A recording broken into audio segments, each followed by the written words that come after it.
This is the most important moment in the process of creating a South Sea pearl. The moment when Harry inserts the nucleus into an oyster around which a pearl will form. And if he's imprecise, the resulting pearl may come out misshapen.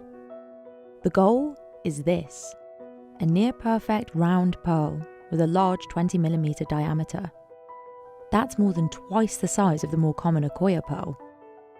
And this single pearl can sell for $1,500 compared to $75 for a high-grade Akoya pearl. A necklace of near-perfect South Sea pearls can cost over $200,000. So why is making these pearls so much more difficult? And what makes them so expensive? South Sea refers to the southern portion of the Pacific Ocean. In these waters, just off the coast of Lombok, Indonesia, pearl farms like Afdol Pearl are growing cultured pearls. These are pearls that require a human to put something inside an oyster instead of harvesting naturally occurring pearls. And South Sea pearls are the most expensive variety of cultured pearls. That's in part because of how long it takes to make a South Sea pearl. While some freshwater oysters can churn out dozens of smaller pearls within 3 months, it takes about 5 years to cultivate a single South Sea pearl. The oyster it comes from, the Pinctada maxima, can only make one at a time. And only a fourth of these oysters survive cultivation. That's why the pearl farmers have to go to great lengths to keep the oysters alive. It starts in this highly controlled laboratory, where lab technicians must create the perfect conditions for oyster larvae to grow into healthy, pearl-producing adults. They have to maintain a room temperature of exactly 20 degrees Celsius and feed the larvae the phytoplankton they need to grow. To do this, they combine salt water from the South Sea and sodium hydroxide and store it for 5 days until there's enough plankton. Lab techs feed the plankton to nets of baby oysters and monitor their growth for about 45 days. That's around the time they reach at least 1 millimeter in diameter and are old enough to be transferred to sea. The oysters are transferred to save on the costs of rearing bigger oysters, which can get expensive. Ya, kalau pelihara di darat harus kita bikin planktonnya. Kita beli plankton, kita bikin. Itu biayanya agak besar dia. In the South Sea, the oysters get the warm waters and food they need to mature. But this is also where most of them will die, without producing a single pearl. Itu yang akan hidup nanti cuma 25.000 dari 10.000 itu. 2.500 maksudnya. Karena 75% itu dia pasti meninggal. That's why pearl farmers have to check on the oysters monthly to ensure they're still growing, eating, and healthy. They pull the nets of oysters up from the sea and clean the shells. This helps prevent predators from feeding off the oysters and eventually killing them. Ya, agar ini kadang kalau kerangnya kotor kan ketutup semua. Jadi susah untuk makan. Di sini banyak lumut, banyak kotoran, banyak bakteri juga, ada ulat di sini. Kadang-kadang itu yang bisa bikin mutiara jelek. Jadi tujuannya juga untuk kita bangunkan. Kadang-kadang kerang tidak mau bangun. After up to 2 years of nursing, when the oysters are large enough, implantation can begin. For cultured pearls, implantation is the most important step. When a nucleus is implanted, the oyster sees it as an irritant and reacts by building protective layers of nacre around it. This becomes the pearl. Harry is demonstrating where the nucleus is implanted on an opened oyster. Terus yang ini inti namanya. Jadi sebelum masukkan ini terbuat dari kulit kerangnya. He tears the oyster's gonads and injects the nucleus in the middle. He then adds SIBO under the nucleus. SIBO is a mantle tissue cut from another oyster that surrounds the implanted nucleus.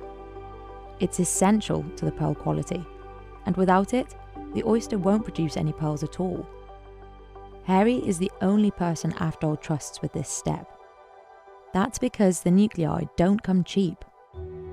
Mahmoud buys the nuclei from Japan, and their cost, in addition to import taxes, takes 20% of his profits.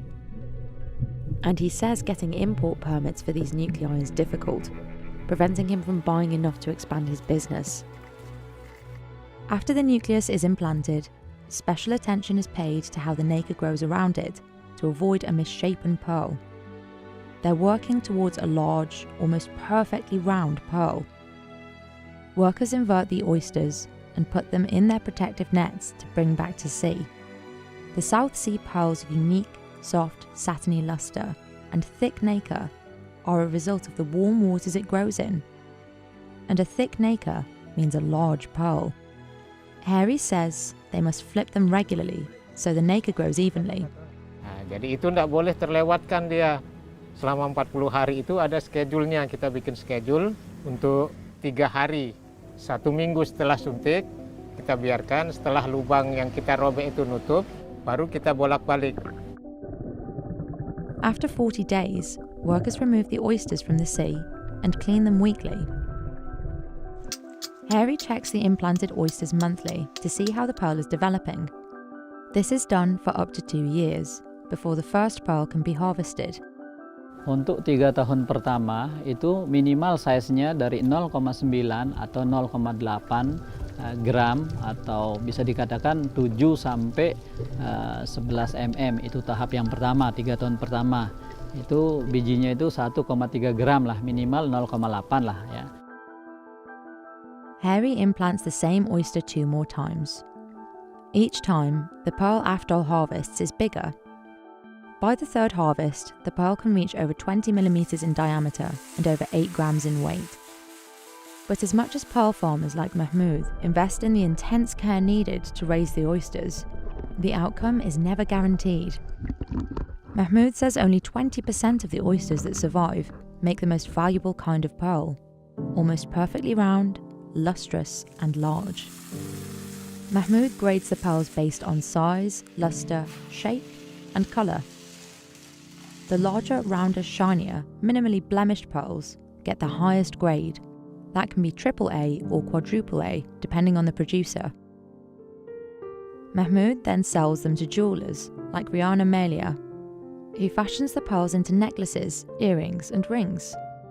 Rihanna seeks out the highest grade she can find, but it isn't easy. Sangat sulit ditemukan untuk yang bagus. Saya juga kadang-kadang dalam 1 hari itu, ini dalam sekarang ini saya minim stok material. Lower grades are more available, but they're rougher, asymmetrical, and lack shine. And in the jewellery world, those are the least desirable. But even the highest grade pearls are not perfectly round. That's because even though they're farmed, they're still natural pearls. So finding a near perfect pearl, let alone enough to make a string necklace, is extremely rare. It took 9 years for Rihanna to find enough AAA grade pearls to make this necklace. She is finally able to sell it this year for $36,000 to a local buyer. That makes sourcing these expensive pearls worth it for Rihanna, who relies on farmers to continue to produce high quality pearls. But Mahmoud says pearl farmers need more support from the government, specifically around making nuclei readily available. Kalau untuk itu sih memang iya, kami bisa tidak bisa pungkiri ya, bahwa untuk perizinan import ini yang agak sulit. With this kind of support, pearl farmers say they could increase their production and make Indonesian South Sea pearls more readily available internationally.